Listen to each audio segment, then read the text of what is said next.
Hey folks, Uniservo here with an emergency video. Why emergency?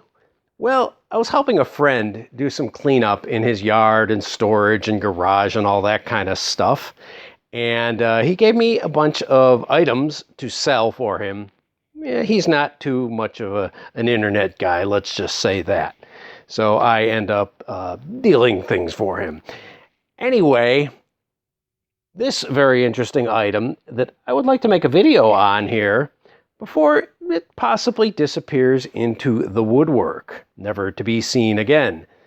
This is a prototype TV tuner from RCA, 13 channel, and it's got some weird looking tubes. These tubes are actually developmental Nuvistor tubes. 4 of them, including one that possibly is a tetrode type. I don't know. We'll take a closer look in a minute. Now we do have some provenance on this item. My friend knew George Rose, and George Rose was kind of a big name in RCA tube development for many, many years. I believe he co-developed the Acorn tube and rose fairly high in RCA's ranks to become the manager in the tube division of the Advanced Development Group or something like that. This was in his estate. We have no actual data on it, however, but, well, you can see it actually is a TV tuner. Let's take a closer look. I'm going to pop the lid off and we'll get inside. And also it'll give us a better view of the very interesting developmental tubes.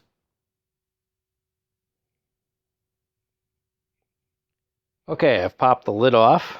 It wasn't too much fun. Yeah, this is the prototype. Even though it's a fairly nicely made prototype, fit and finish, maybe not too great.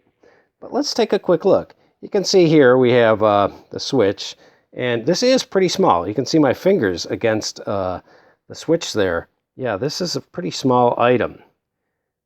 And you can see it's very likely VHF. Well, 13 channels, that would be, very early TV, before channel 1 went away.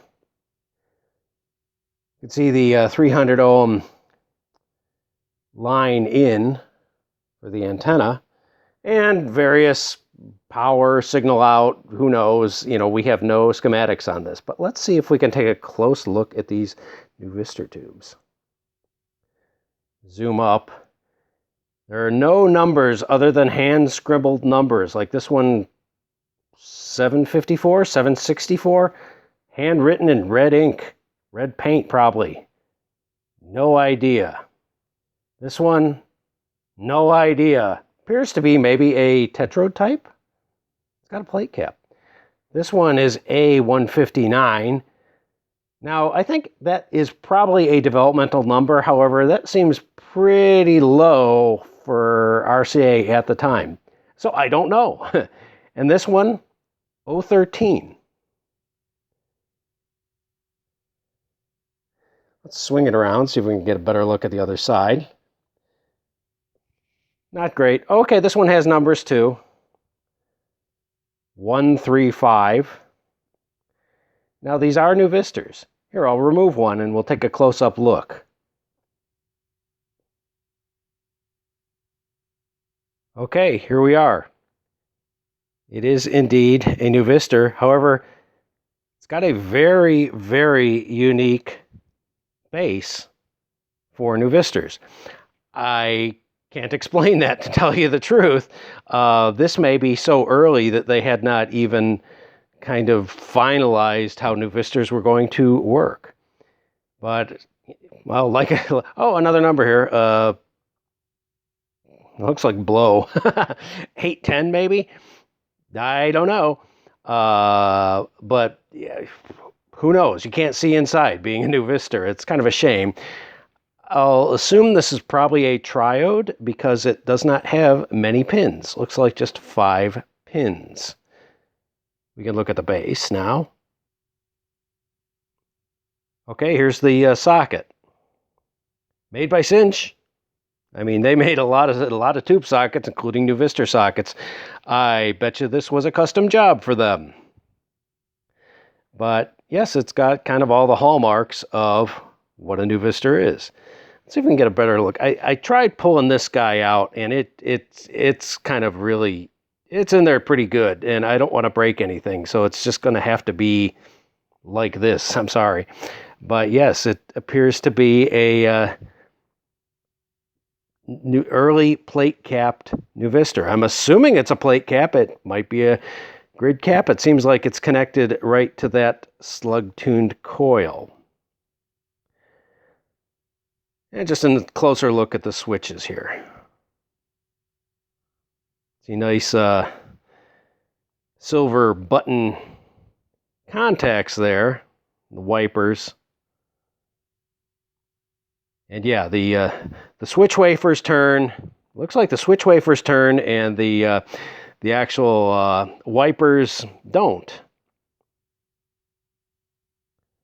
And yeah, there also appears to be a fine tuning control here. But yeah, 1/4-inch D shaft, pretty standard. So yeah, let's zoom back out and button this guy back up here. Okay, well, there it is, buttoned back together, and boy, was that not fun getting that thing back together. I mean, like I said, the fit and finish of this is poor, but hey, it's a prototype. Actually, for a prototype, it's not bad. Well, that's about all I can tell you about this thing. You know, hopefully it'll go to maybe a radio museum or something like that. I'm just doing my job. Told to go sell it.